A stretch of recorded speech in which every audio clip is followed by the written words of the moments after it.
Hey there guys.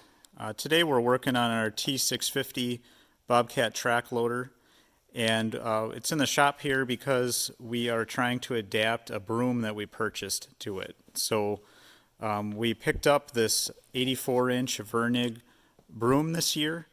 It's kind of got the brush with the kind of combination of the steel and the poly bristles on it. And we bought this attachment mostly for getting, sweeping gravel out of the grass in the spring. You guys out on farms know that you get a lot of gravel in the grass from plowing and stuff, and manually raking that crap back out of the grass is just about the one of the worst jobs you can do when you've got hundreds and hundreds of feet to do it on. And so we picked this up locally here. It's a standard flow model. It seems pretty well built. I've been pretty impressed with it so far. It's got Danfoss drive motors on it and an Eaton cartridge valve manifold. Seems like it's pretty well built and has good components on it. But as you guys know, any attachment you buy and want to run off a Bobcat machine, you always run into this goofy problem of the Bobcat proprietary 7-pin attachment connection. So, this becomes an issue on any attachment where you've got, something else that has to move in addition to like your main drive control that's coming off the aux couplers there. So if you've got any other function on your attachment, like this one needs the electrical connection to run the angle cylinder, or if you have a snowblower, you need it to run the chute rotation or deflector angle. Now you've got this problem on interfacing electrically with the machine to be able to control that attachment from the from the joysticks in the cab and whatever control is up there. So what we're going to do today is adapt the 7 to a 14 pin so we can get this broom functional, so we can get sweeping here. It's March 1st today, 2025, so the snow is mostly melted and we're going to be sweeping here pretty soon. But maybe to back up a little bit, this Bobcat 7-pin connection, there's so few pins on it because it is just, as I understand it, it's just power, ground, and CAN communication coming out of there. So normally, Bobcat wants you to buy Bobcat on Bobcat attachments, and if this was a Bobcat broom, there would probably be a CAN converter box, that sat somewhere on the back of the attachment. The 7-pin would run to that thing, and then the driver outputs from that controller would, drive the physical, 12-volt solenoid connections out of the box. So, but, it's really hard to, when you're trying to match attachments to a machine and do it at a good price, like this one that we found. It was the width we needed. It was a standard flow, which is what we needed. You can't really be too picky about electrical connection, or you're never going to find what you need used.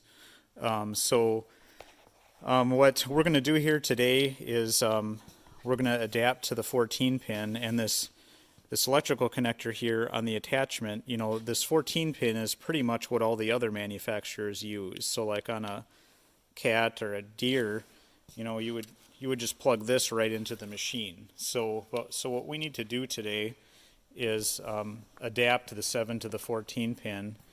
And there's kind of a couple different options on the market. Skid Steer Genius has some available, but they were pretty expensive. It was around $1,000 to use that system.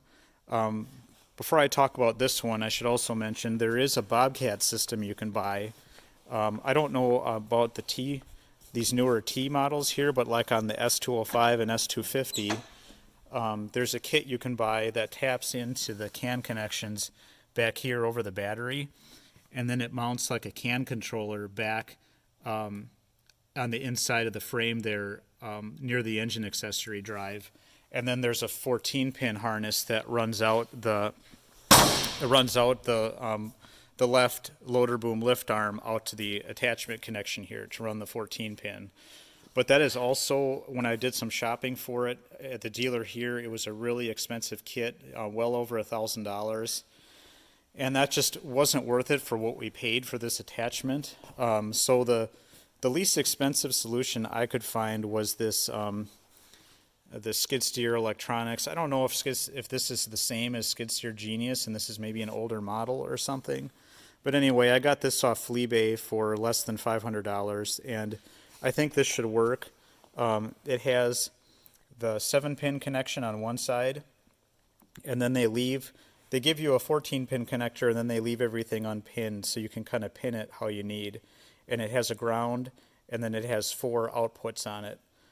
Because our broom here only has one hydraulic function, the angle, and it's a bidirectional function, it's only going to consume 2 of these wires. So, but you could also run a snowblower with this, if you had to, or any other, bidirectional 2-function hydraulic system with it. So I think for most applications, this will probably work just fine, other than like those like road grading attachments and things. There aren't a lot of attachments out there that use a lot more than 2 hydraulic functions on the yokes.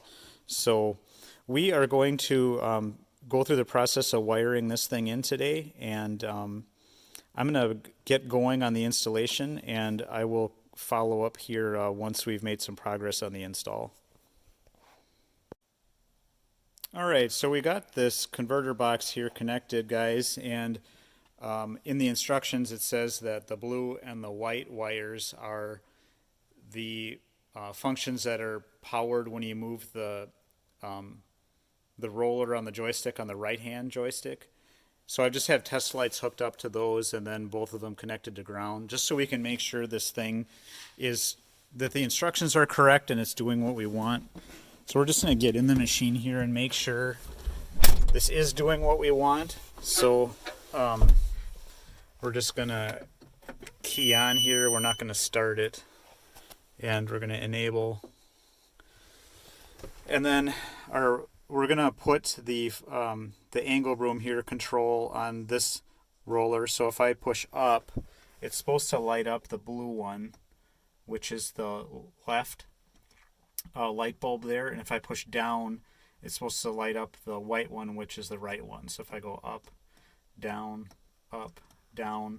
everything seems to be working. The instructions look like they're doing what they're supposed to. I'm going to key off here. So this is the point, guys, where you got to kind of decide which direction you want your attachment to run. So there is actually an SAE standard. So like if you were an OEM, or like, if this was Bobcat, trying to figure out which direction this roller should move the function, there are some like SAE or ISO standards that say like, okay, a person kind of sitting in a cab running a control, like if this was a 3-point hitch, if you would push forward, it would go down. If you'd pull back, it would go up, that kind of thing. I'll paste a picture of kind of SAE J1814. That one has kind of like a picture of a man sitting at a control panel and with a bunch of different controls on it and explaining how things are supposed to move. And I believe that standard says that, when you push your right hand roller up, it is supposed to move the function to the right. So like on a broom, if I was pushing this roller up, it would mean the right side of the broom there would be like moving away from me. And initially, like on my skid steer, that's how I plumbed it, but I felt like it was backwards to me because I'm right-handed, and especially on the plow, I'm always looking at the right-hand side of the blade, and I'm watching the windrow coming off of it for plowing. And to me, when I plumbed it to match the SAE standard, it always felt backwards to me, and I could never really get used to it. And maybe this is just how my mind works, but because I'm right-handed, I'm kind of watching the right side most often. It seems like I want that right edge of the attachment to follow the direction that my thumb is moving. So I think I'm going to set this up to match the plow. so that, when I push the roller forward, it's going to go, angle to the left, and when I push it down, it's going to angle to the right, so the right side of the attachment matches my thumb motion. So you guys can agree or disagree with that, but for me, for some reason, I couldn't get used to it doing it the SAE way.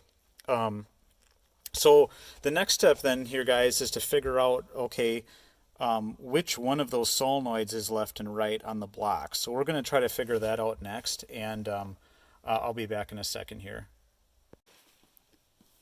All right, we've got our converter box here hooked up temporarily. So I've got the 7-pin side hooked up, and then I just left the connector off the other end just so I could experiment with which pins I needed to go into the attachment side 14-pin harness.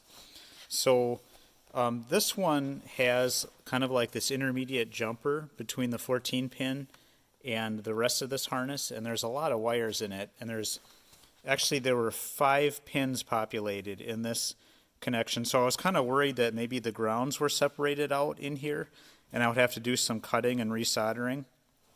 But probably the best thing to do, guys, to proceed here is I just made a drawing of what the mating side connector was, and each of those pins, maybe if I zoom in a little bit you might be able to see there is an identifier label next to each one. So just make a drawing and kind of fill out all the pins that you have populated on yours, and then use a multimeter and stick one of the pins from the multimeter. I used these Fluke back probe pins. These work really good for getting into those connectors. And yeah, you can also get into the back of a connector too if it has a watertight seal with this type of pin. The Fluke kit that has these in it is a really nice automotive kit. I think the part number is TLK282. Comes with a bunch of alligator clips and other wire piercing type connectors as well that are all banana plugged onto the end of these.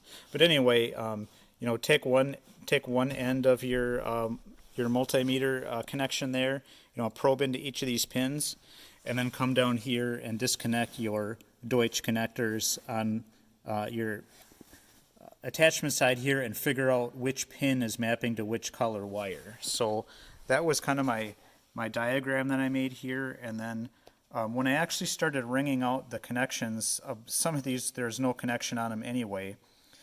B was obviously my ground because I had continuity from the B pin to 2 of the colors down there on the solenoid connection, so that told me those were the grounds. If your solenoids have Zener diodes in them, you might be able to figure it out with like the diode check feature on your multimeter too, to be able to figure out if you do have separated out grounds, which is positive and which is negative, because these attachments don't really tell you. You look at it and you can tell by looking at it, this coil is probably the pusher and this one is the puller on the armature that runs the cartridge valve, but that unless you have a schematic or more info, you still don't know which direction that is going to move your attachment. So yeah, once you identify what's what here, this kind of told me, I had a common ground and then I had a left and a right. I didn't know at first which one was left and which one was right, so I just guessed, and I stuck the blue and the white into just one of each of the pins, and I tried it, and it was backwards, so I flipped it, and then it was correct. So this is how I'm going to pin this when I put the final connector on. This skid steer, the person I got this from off Fleabay, there's also another page on here that kind of has this chart of like how typical 14 pins are pinned out on the different manufacturers. And I think based on this, because my E and my F were populated in the 14 pin, I think this attachment was probably on a case before. So I thought that was kind of interesting. Maybe I'll just populate those unused pins, because this is just a one function attachment that consumes 2 channels. I'll probably just pin this the red and the yellow, maybe maybe just so that it's common with case or something. I don't know. It doesn't matter for this attachment, and this converter is probably going to stay with this attachment because this is currently the only one we have that needs this solution on it. But yeah, that's kind of how I work through the process, guys, of figuring out how to pin this thing. And luckily, I did have a common ground, even though there were a whole bunch of wires in here. Only a few of them were actually used, and there must be a splice inside this somewhere. So, well, let me just show you how the broom runs here before we put everything back together. One last thing to mention, if you guys are getting an attachment from another manufacturer and putting it on a Bobcat, you're probably going to run into the same problem also, in that Bobcats male and female hydraulic connections are backwards from the rest of the industry as well, which is also super annoying. So the rest of the industry, your male coupler is generally, your male coupler on the machine side is your unidirectional pressure, but on Bobcat it's backwards. Your female is the unidirectional flow pressure. So at first when I was testing this, I could tell I had continuity and had wired it correctly, but the angle still wasn't moving. It was actually because the broom was rotating backwards. So this one apparently doesn't have a check valve in it. You can run it both directions. Some attachments have a check in this manifold to protect it, certain attachments from running the wrong way. Like I had a snowblower where it just wouldn't run in the other direction at all because the drive motor was a unidirectional motor. So if you guys are if you guys are taking something was on a different type of machine onto a Bobcat, also keep this in mind. My angle didn't work unless the broom was rotating in the correct direction. In this case, sweeping, if you're looking at it from the left side here clockwise so that it's kicking the material, out the bottom of the brush. So let me just show you guys kind of how it functions here before I finish cleaning up that wiring there. You don't want to put everything back together permanently until you got it pinned right. So just hop in here.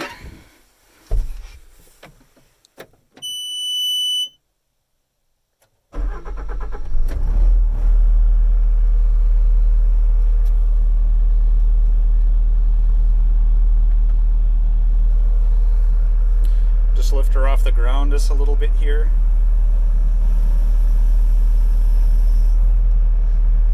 And then we'll kick our, on the Bobcats here on this one, your unidirectional locked in flow is your right index finger on that trigger. You guys saw it kick there. And now I'm just gonna, I'll push my right thumb here forward. So you want that right edge of the broom to be moving away from us, kind of like we talked about earlier. Well, for me anyway, you guys can do it however feels natural to you, but this feels more natural to me. And then if I push the roller down, I'm getting movement down to the right like I want. So yeah, and like most of these attachments, guys, your big motor, your flow has to be running the attachment before any of these aux functions will work. Same thing with snowblowers and stuff, because it's, you're redirecting some of that flow that's going to the broom motor to run the angle cylinder. So nothing's going to work until, nothing will physically move until, the broom is running. So, but that doesn't stop you from doing your electrical ring out, with the engine off. You don't need the broom running to ring out your electrical ahead of time. So, all right, so that is, we're kind of mostly through the video here, guys. I'll just be back for just to wrap up when I've got the rest of the wiring kind of buttoned up. All right, we've got everything wired up here now, guys. Just kind of wanted to show you how it ended up looking. Connected up at the machine there. I did put one of those Rapid 17-inch Velcro straps over the unit there to hold it onto the hose, and then just kind of tie banded the connections along the hose. You get over to the other side here. It's kind of good to run your wires along the hoses as things flex. You know you'll have enough slack, and then I just kind of banded up the extra up there. I used another Velcro strap up top. These actually work pretty good for banding hydraulic hoses together or harnesses to them. They're pretty beefy. It seems like they, around here anyway, they seem to outlast the zip ties. I didn't show actually pinning this thing together, guys, but you know, after you have your diagram made up and you kind of figure out which connections kind of do what, then when it comes time to actually take those loose pins that you saw in the previous segment, they just push into the back of this piece right here, and it has corresponding labels, you know, A, B, C, D, E, and you can just kind of follow what you had done on when you were originally you know, doing your checking. So everything all matched up, and then you just thread this piece onto it. There's an O-ring down here to make this a watertight connection, and then you put this strain relief on, or you tighten the strain relief up, and it kind of has like a pinch connection there. Like as you tighten it up, it kind of squeezes this compression bushing down for a watertight connection back here. So overall, I guess a pretty nice connection there from Amphenol. And then this just connects in and tie band it up, and you should be good. So yeah, pretty simple project. Just kind of the most difficult part here is just figuring out, you know, which direction do you want your attachment to run, and then, you know, what do these wires actually do, and make sure you get them pinned to the right locations. If you do accidentally push one of those loose pins into the wrong receptacle in the connector, there are Deutsch and like Amphenol release tools that you can push in from the front to release the locking tab, so you can pull it back out and get it into the right pin. They kind of, I don't know if I got a whole kit of them, and there's a Lyle kit that kind of has them too. I'll set you guys down just for a second here. But I think the Deutsch ones kind of look like, this is actually, I think, a weather pack one, but I think they kind of look like this, just slightly smaller diameter. So that's what you'll need to release them if you make a mistake. But yeah, everything is working good here. Maybe I'll just add a short segment here on the end with the broom running from the outside, and we'll wrap up the video here then. So I can't really comment on the durability of the skid steer Whisper box. Everything seemed to work okay on the fit up, but we'll see how long she lasts. It would have been nice if this box had like better strain relief protection on these wires. I don't know how well this is going to hold up long term, but we'll find out. So the ones that I saw on the Skid Steer Genius site that kind of looked a little bit more rugged, it's kind of more of like an inline signal conditioning box, and it did have some really nice strain reliefs on it. So, but for less than half the price, we're going to give this a try. And for Hoffman, we use this broom kind of just in the spring for gravel cleanup. It's just not worth spending more money on it. So, so anyway, I'll be back in a second, and we'll just kind of run the broom a little bit so you guys can see the function from the outside. One last thing I forgot to bring up, guys, before I show you the broom running, is even if you mess something up when you're pinning this final connection here, as long as you kept your grounds straight and your polarities correct, I found that a lot of these attachments that we own here, the harnesses come down and they plug into your solenoids. A lot of them have equal lengths on everything.